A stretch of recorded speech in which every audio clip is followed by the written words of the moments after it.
Hey, I'm DJ Sixsmith. You're watching The Sit Down. Brand new ESPN 30 for 30 documentary coming out about this guy right here, Mack Beggs. How are you, man? Hey, I'm good, man.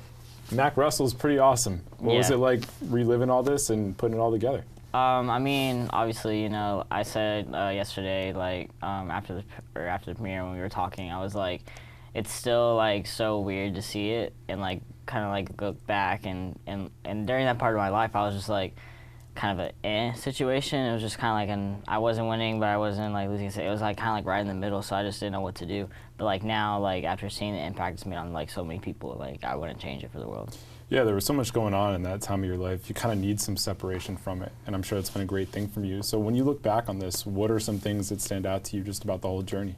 I think like taking the pressure from a lot of like different situations, like the wrestling aspect of it, but also like people watching me at the same time, and like I had people like I feel like I was having to look over my shoulder the whole time, and so now like to take that kind of negative situation turn to a positive situation now to where I can be like, oh well, hey, that's me, and I just want to send a positive message out to everybody, like this doesn't have to happen to you. Like basically I am just paving the road for other people to be able to do what they do like normally instead of having to have it like publicize it. Yeah.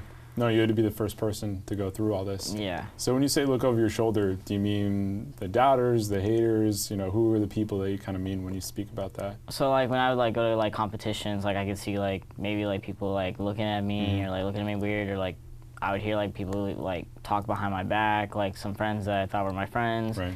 And so, you know, when you're in that like type of environment, but also like an environment that you thrive in, it's kind of like a double standard, you know what I mean? Yeah. I think one of the biggest bummers was that you felt like you couldn't even enjoy the state championships. Like it's a huge deal that you won 2 state championships, whether you were wrestling against boys or girls. That's a big deal. Yeah, it's a huge deal, and that was like my dream. Yeah. Like all of high school was just to be a state champion, because my coach was always like, in order to be a state champion, you have to do this, you have to do that. Like you have to sacrifice basically almost everything out of your life in order to invest everything into this one style and technique and like perfect your craft. And I mean, that's what I try to do every single day. Right. And I mean, obviously the hard work paid off. I mean, I still kicked ass against guys. Yeah. I mean, don't get me wrong, I still lost against girls. I still lost against guys. I mean, you can have your wins and your losses, but you learn from your losses. Yeah, it doesn't matter who you're wrestling. You can have a rough day or you can have a great day, right? Yeah, exactly. It's just the nature of it. And I feel like wrestling was really important for you just at the time in your life too. Like you were going through a ton of stuff. Like you admit in the documentary you're cutting yourself too. Like wrestling really kind of saved your life. So how did wrestling come into picture for you? I think it was just like the having to push myself, like, because obviously I was in athletics and I did basketball, I did softball, I was goalie. I mean, I basically did all you name it, I did it. And I don't know, just something about wrestling to where like my coach just instilled in me was just like, this sport you'll sacrifice no other than any other sport. Like the time and effort you have to do every single day and put into this, and like what you do your body, like mentally and physically, you have to prepare yourself every single day, and especially for competition, like you have to get in the right mindset. Yeah. And so I took those life lessons and those teachings and I just instilled into my everyday life, and also like me wrestling. I thought your coach was awesome. I thought your grandma was awesome too. Yeah. When you think about that relationship, how has she benefited you and what's been most important with her? She's just been there for me since day one. She adopted me when like me and my mom and my family were having a rough time. So she's just been there for me ever since, like for school, and like my grandfather was like when I went to all my games, and she was always there to like help me with school, and right now helping me with school, and I just can't be more grateful for her. Like she's having to help me through a very difficult transition part of my life that I have it under grasp, but you know, having outside help is always a good thing. Yeah, it doesn't matter what age we're at, we definitely need that help, that's for sure. And speaking of transition, like I think one of the coolest parts about your story is that you were just open and honest. Like you use social media to say, hey, this is who I was, this is who I'm becoming, and it was fascinating for people to watch it happen over social media. So what went into the decision to just let everybody know, hey, this is what I'm doing and this is who I'm becoming? I mean, I just saw well, at the time, I was just really big on activism in general. and I saw a lot of trans guys like post their transition. I was like, oh, maybe I could do that too, and you know, be like an inspiration to others, like, and give some feedback, because not everybody gets the same results over a different period of time. So like every transition is different. So like having to like take my experience and tell people is like, hey, well, this is what I'm experiencing. I don't know if you're gonna experience the same thing, but this is the process on how it happens and like what to expect. When did you get to the point where you knew that it was time to transition and that you were ready for that in your life? I was like in like 6th grade, 5th grade. So I was like 8 or 9, 7. Yeah, and I think some people can't understand and may never understand just like being trapped inside a body that you don't feel comfortable in necessarily. Yeah, and it's not like you're gonna know it when like you can't even speak words when you're a baby. Right. Because it's just like, well, I mean, there's obviously like little things like my parents would tell me like, hey, you did this like when you were a kid, and I was like, oh, I don't remember that, but you know, it's like little things that, you know, your family, and then as you like start developing your own sense of mind, you're like, okay, well, this is not right, you know what I'm saying? Yeah, absolutely. So I'm sure you've thought a lot about identity given everything you've been through. When did you really feel comfortable in your own skin? I think probably in junior high. I started coming out to a lot more people, and it was just easier, I guess, because at that time, like, I kind of already got through a difficult part of my life. I came out of the hospital, and I was just like, I basically had like a new head on my shoulders. I was like, I don't ever want to be in that place again. Right. Like I hated that version of me. I want to be a new version of me. And so I was just like, Granny, Mom, like, I want this for me. This is who I feel like. This is who I am. And if you can't support that, that's okay. But I'm going to keep being me, and there's nothing that anybody's going to do to stop me from being who I am. So what did you hate the most about that previous time in your life? Probably just like, I guess, not reaching for help, not asking for help in time, and just like letting it build.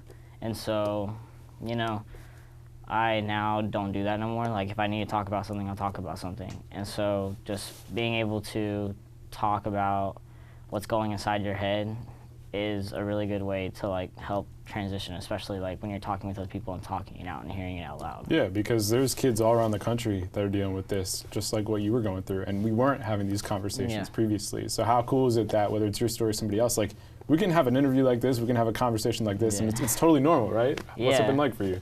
I mean, I have people like message me all the time, and they're just like, hey, so I'm kind of going through the same thing. I don't know how to start it, like whether it be from like changing their gender marker or their name change, or telling their coach that they're they're transitioning, or this is who they identify as, or they might not have a supportive group, they might not have a supportive coach or a supportive team.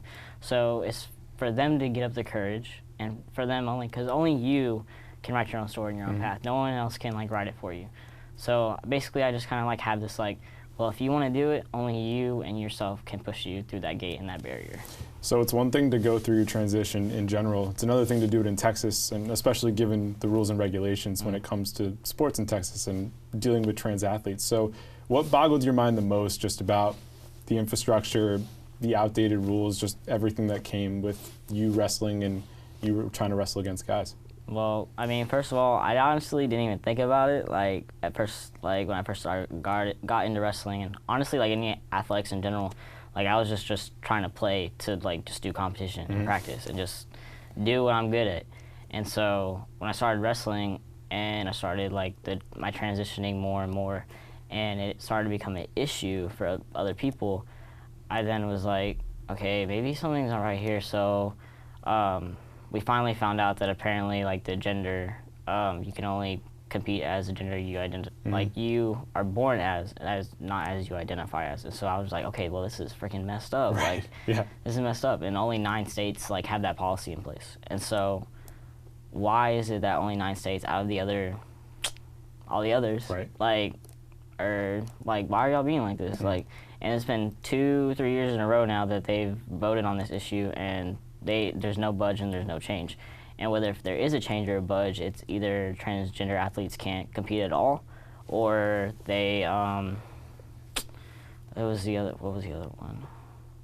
Yeah, it just seems like there were a bunch of issues. Yeah, when it came to these rules and regulations. If you want there to be change, there has to be a change. There can't be just like staying the same as history. You know? I think the other wild part, and we see this in the documentary, is that there's some lawmakers that are thinking that the hormones that are getting pumped into you would boost your performance And that's not what these are intended for. So how wild was it for people to be talking about you, and then also to be talking about you in a way that wasn't factually correct? Yeah, and when I tried to, like, I think I was trying to get my point across to where, like, I wasn't trying to completely address that issue, because I obviously don't want to focus on, like, that specific steroid, like the steroid use and the hormone therapy, and like, because then if I try to explain to some people, like, they're just like, well, there's no difference, like, steroids is steroids, like, you can't. There's like, nuance to the conversation. There's more to it than just being steroids. There's more to it. Yeah, and it's not like you're trying to cheat or anything like that. Like, this is just necessary in your transition. Yeah, I even told my doctor, I was like, to be honest, I don't care how, like, much you give me. Like, I just want the lowest dose possible. I want to follow the UIL's rules, policies and guidelines, because we were working with UIL basically almost the entire time. Like, I had to send in paperwork probably every 6 months, and then, like, have to update information if, like, my dose changed, or, like, if I went to a meeting or something like that. So, like, they were with me every step of the way, and then after that, USA Wrestling stepped in, and then I was working with them, and so, I mean, there's a lot that goes into it. Yeah, there's a lot that happened that a lot of people didn't know about. I gotcha. So now you're in college, still doing the wrestling thing. Yes, sir. How great has it been to close the high school chapter and start fresh, in a sense, and going to college in Georgia? I definitely like it a lot better. Why is that? My teammates, like, they're amazing. I got an amazing coach, and the staff that he has under his belt, and the environment that I'm in. Like, it's super supportive, and just they want nothing but the best for your future, and that's what I like about the campus and the athletic staff and everything like that, and it's really good. When was the last time you saw Grandma? 2 days ago. Nice. Yeah. So you still keep that going? Yeah, I live with her, so. Awesome. Yeah. I'm glad to hear that. So when people check out this documentary, there's obviously a lot to take in with your story. What are some of the big thoughts you want people to have? Just whatever you want to achieve in life, just go out and do it. Like, only you can make it happen, so just make it happen. I like it. What would you say is the biggest misconception about you or your story? Like, what do people still not understand about you? Honestly, at this point, I could really care less. I like it. I'd really like to be honest, because at this point, like, with everything that's going on and what trans activism, it's starting to blow up, and so people are trying to pay more attention. And the people are really starting to change. And so I have really high hopes that I won't have to say that there's a misconception about what's going on. I like that. When did you get to the point where you're just like, screw it, I don't care what other people think? I just have that type That's just been the type of dude you are? Yeah, I just have that, like, that's my personality, man. Like, I like it. If you don't care about my life and you don't want anything to do with it, then go ahead. I'm gonna just keep being me. Yeah, you got your friends, you got your family, you got people in your corner. That's all that matters. Yeah. Mack, thanks a lot, man. Thank you, man. Why don't you tell everybody when they can check it out? You can check it out September 22nd on ESPN and ESPN Plus, and it's going to be a great time, and thank you for watching. There you go. That's Mack. I'm DJ. We'll see you next time here on The Sit Down.